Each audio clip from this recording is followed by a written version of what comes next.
Correspondencias de Marx a Engels, 22ª parte. Carta de Marx a Engels. Londres, 20 de julio de 1870. Pero el diario es también interesante debido al editorial del viejo Delescluze. A pesar de su oposición al gobierno, es la más completa expresión del chauvinismo, porque solo Francia es la patria de las ideas que tiene de sí misma. Lo único que conturba a esos chauvinistas republicanos es que la verdadera expresión de su ídolo, L. Bonaparte, el narigón estafador de la bolsa, no corresponde a su fantasiosa pintura. Los franceses necesitan una paliza. Si ganan los prusianos, la centralización del poder estadual será útil para la centralización de la clase obrera alemana. El predominio alemán transfería también el centro de gravedad del movimiento obrero de la Europa occidental, de Francia a Alemania, y basta comparar el movimiento de los dos países, de 1866 hasta la fecha, para ver que la clase obrera alemana es superior a la francesa tanto teóricamente como en organización. Este predominio sobre los franceses en el escenario mundial significaría también el predominio de nuestra teoría sobre las de Proudhon, etc. Por último, acompaño también la crítica de mi libro aparecida en la revista de Economía y Estadística de Hildebrand. Mi estado físico apenas me predispone al regocijo, pero ante este ensayo me he reído hasta las lágrimas. Con la reacción y caída de la época heroica de la filosofía alemana, el pequeño burgués que está dentro de todo ciudadano alemán ha vuelto a afirmarse en una cháchara filosófica digna de Moses Mendelssohn, pseudointeligente y de un tono malhumorado y sermonario. De manera que ahora incluso la economía política ha de reducirse a disparatar acerca de concepciones de justicia. Carta de Marx a Engels. Londres, 8 de agosto de 1870. El imperio, es decir, el imperio alemán, es cosa hecha. Parece que todas las engañifas perpetradas desde el Segundo Imperio han terminado por alcanzar, a tuertas o a derechas, aunque no por el camino deseado ni de la manera imaginada, los objetivos nacionales de 1848, Hungría, Italia, Alemania. Me parece que esta clase de movimiento solo terminará en cuanto se agarren a golpes los prusianos con los rusos. Esto no es de ningún modo improbable. La prensa del partido moscovita, he visto mucha de ella en lo de Borkheim, ha atacado al gobierno ruso por su actitud amistosa hacia Prusia, en forma tan violenta como aquella en que los periódicos franceses representantes del punto de vista de Thiers atacaron en 1866 a Boustrapa por sus coqueteos con Prusia. Solo el zar, el partido germano-ruso y el diario Petersberges oficial emitieron una nota hostil a Francia. Pero lo que menos se esperaba era un éxito prusiano-alemán tan resuelto. Como Bonaparte en 1866, creían que las potencias beligerantes se debilitarían recíprocamente por una larga lucha, de manera que la Santa Rusia podría intervenir como árbitro supremo y dictarle su mandato. Pero lo que es ahora. Si Alejandro no quiere ser envenenado, debe hacerse algo para apaciguar al Partido Nacional. El prestigio de Rusia será evidentemente aún más lesionado por un imperio germano-prusiano que lo que fue el prestigio del Segundo Imperio por la Confederación Alemana del Norte. Por ello Rusia, del mismo modo que Bonaparte en 1866 a 1870 intrigará con Prusia a fin de obtener concesiones con respecto a Turquía, y todas estas trapisondas, a pesar de la religión rusa de los Hohenzollern, terminará en guerra entre los tramposos. Por tonto que pueda ser el Fritz alemán, su sentimiento nacional reforzado difícilmente le permita entrar al servicio de Rusia sin razón alguna, y tanto menos con pretextos, especialmente ahora que ya no se le puede convencer que lo aguante todo mientras no se logre la unidad alemana. Qui viera yerra, quien viva verá. Si nuestro elegante Guillermo vive un poco más, todavía podemos ser testigos de su proclamación como rey de los polacos. Cuando Dios quiere hacer algo especialmente grande, dice el viejo Carlyle, siempre elige para ello a la gente más estúpida. Lo que ahora me preocupa es el estado de cosas en Francia misma. Es difícil que el resultado de la próxima batalla deje de ser contrario a Francia. Y entonces, si el ejército derrotado retrocede a París bajo la dirección de Boustrapa, el resultado será una paz del tipo más humillante, quizás con la restauración de los Orleans. Si en París estalla una revolución, será cuestión de si tienen los medios y la dirección para ofrecer una seria resistencia a los prusianos. No podemos ocultarnos que 20 años de farsa bonapartista han producido una desmoralización enorme. Apenas se tiene derecho de descansar en el heroísmo revolucionario. ¿Qué piensas de esto? Engels publicó en el periódico burgués Pall Mall Gazette, como experto militar, 60 artículos sobre la guerra franco-prusiana, esos artículos atrajeron mucho la atención. En su artículo del 8 de agosto de 1870 escribía: el ejército francés ha perdido toda iniciativa. Sus movimientos son dictados menos por consideraciones militares que por necesidades políticas. Aquí tenemos 300.000 hombres casi a la vista del enemigo. Si han de dirigirse sus movimientos, no por lo que se hace en el campo enemigo, sino por lo que ocurre o puede ocurrir en París, ya están a medio derrotar. Por supuesto que nadie puede predecir con certidumbre el resultado de la batalla general que se está preparando, si es que no ha empezado ya. Pero lo que sí podemos decir es que basta otra semana de estrategia como la que exhibió Napoleón III desde el martes, para destruir el mejor y mayor ejército del mundo. Carta de Marx a Engels. Ramsgate, 17 de agosto de 1870. Es un asunto tan importante, no se trata de Wilhelm Liebknecht, sino de instrucciones en cuanto a la línea de los obreros alemanes, no quise dar un paso sin consultarte. Wilhelm deduce su acuerdo conmigo. 1. Del mensaje de la Internacional, que desde luego ha traducido previamente a su lenguaje personal. 2. De la circunstancia de que yo aprobé la declaración hecha por Bebel y por él en el Reichstag. Era ese un momento en que la posición principista era un acto de arrojo, pero de esto no se sigue de modo alguno que dicho momento perdura y, mucho menos, que la actitud del proletariado alemán en una guerra que se ha convertido en nacional se exprese en la antipatía de Wilhelm por Prusia. Sería igual que si nosotros, porque en un momento propicio elevamos nuestras voces contra la liberación bonapartista de Italia, fuésemos a querer reparar la relativa independencia que recibió Italia de resultas de esa guerra. La codicia por Alsacia y Lorena parece predominar en dos círculos, la camarilla prusiana y los patriotas cerveceros de Alemania del Sur.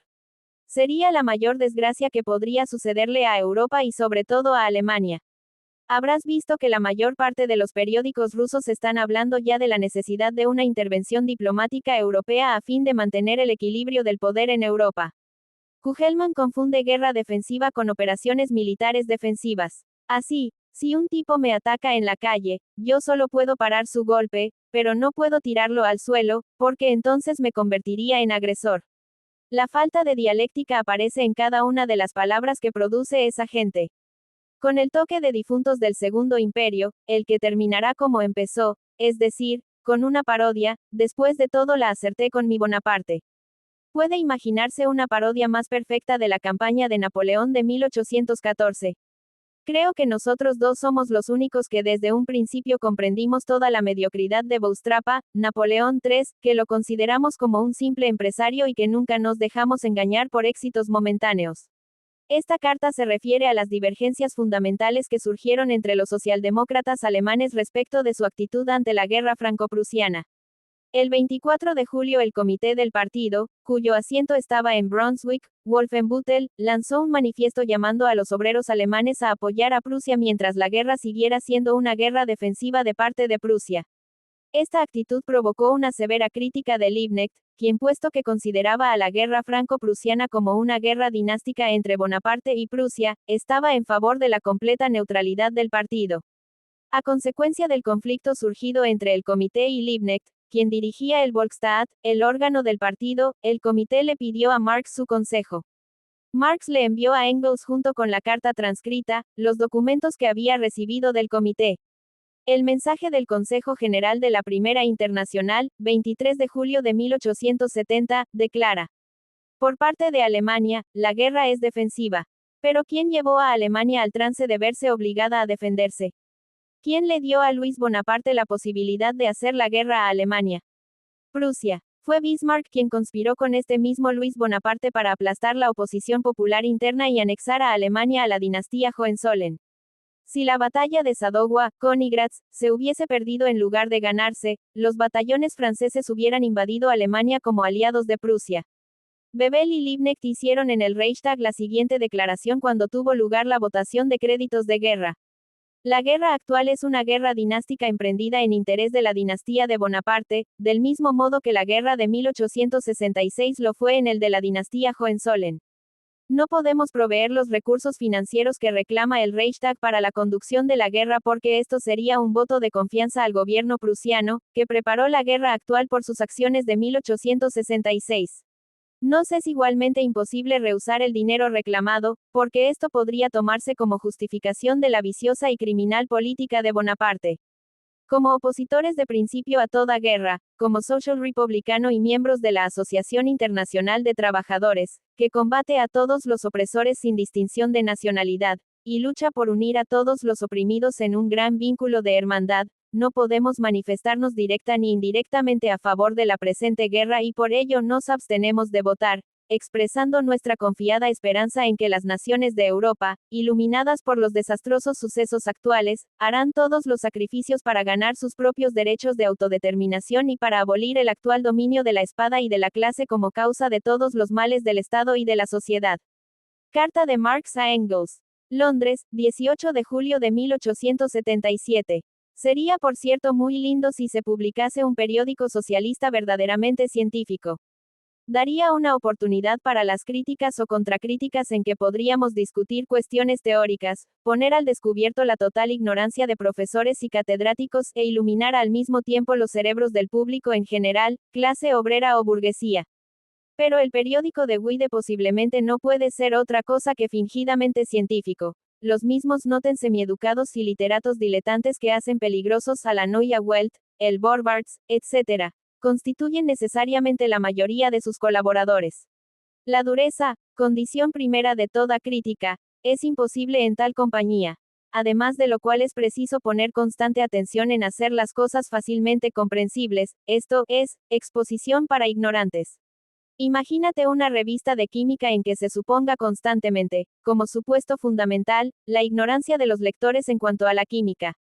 Y aparte de todo esto, la forma en que se ha comportado la gente que es necesariamente colaboradora de Wide en el incidente Düring, impone la precaución de mantenerse tan separado de esta gente como lo permitan las condiciones de un partido político.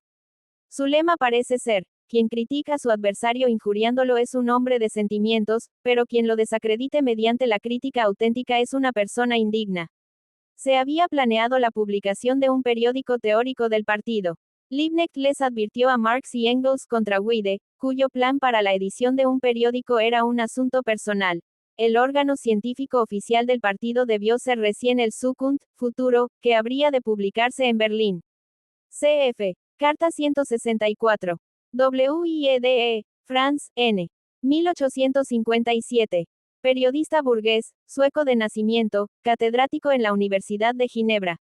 Su periódico reformista Neue Gesellschaft, La Nueva Sociedad, apareció en Zúrich entre 1877 y 1879. Carta de Marx a Engels. Londres, 1 de agosto de 1877. Hace pocos días apareció el alegre jorobadito Wed, pero solo para volver poco después a Alemania. Haig lo había comisionado para que nos alistara a ti y a mí en el Zukunft.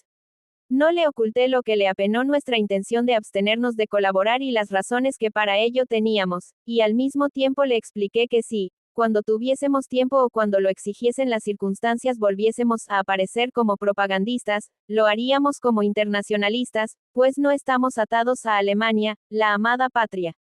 En Hamburgo, Wed lo había visto al Dr. Hoberg y también a Wide. Dijo que este último estaba bastante teñido de superficialidad y arrogancia berlinesas, pero le gustaba Hoberg, el que, sin embargo, sufría los achaques de la mitología moderna, porque cuando el hombrecillo, Wed, estuvo en Londres por primera vez, empleé la expresión mitología moderna para designar a las diosas justicia, libertad, igualdad, etc., que están nuevamente de moda. Esto le produjo una profunda impresión, ya que él mismo ha hecho mucho en favor de esos entes superiores. Cree que Hoberg está bastante düringizado, y Wed tiene por cierto mejor olfato que Liebknecht. Wed, Johannes, N. 1843. Socialdemócrata, uno de los fundadores de los periódicos socialdemócratas Burger Zeitung, 1881, y Hamburger Echo, 1887. Expulsado de Hamburgo en 1887. Haig, August, 1842 a 1879. Socialdemócrata alemán, dirigente sindical, uno de los indicadores y presidente del Congreso de Eisenach, 1869, tesorero del partido desde 1872. Diputado al Reichstag entre 1874 y 1876. En 1879 se opuso decididamente a la organización ilegal del partido. Hoberg, Karl, 1853 a 85. Escritor burgués, hijo de un comerciante. Filántropo que se afilió al Partido Socialdemócrata Alemán hacia 1875. Puso su ayuda material a disposición del partido e intentó llevar al movimiento por el camino del reformismo. Publicó diversos periódicos: Zukunft, de 1877 a 1878, Harbucher für Sozialwissenschaft und Sozialpolitik, de 1879 a 1882, Staatswirtschaftliche Abhandlungen, de 1879 a 1882. Al comienzo del período de las leyes antisocialistas organizó en torno suyo, en Zúrich, un grupo de escritores socialdemócratas: Bernstein, Schramm, Kautsky, etc. Trató también de entrar en contacto con Engels, a quien visitó inesperadamente en Londres. Escribiéndole sobre esto a J. P. H. Becker el 15 de septiembre de 1879, dice Engels: el pobre tipo, que en el fondo es una buena persona, pero terriblemente ingenuo, pareció tocado por el rayo cuando le expliqué que nosotros nunca podríamos pensar en arriar la bandera proletaria que habíamos sostenido durante casi 40 años, y que estábamos igualmente lejos de concordar con los ensueños pequeñoburgueses de fraternización, contra los que también habíamos estado luchando durante casi 40 años.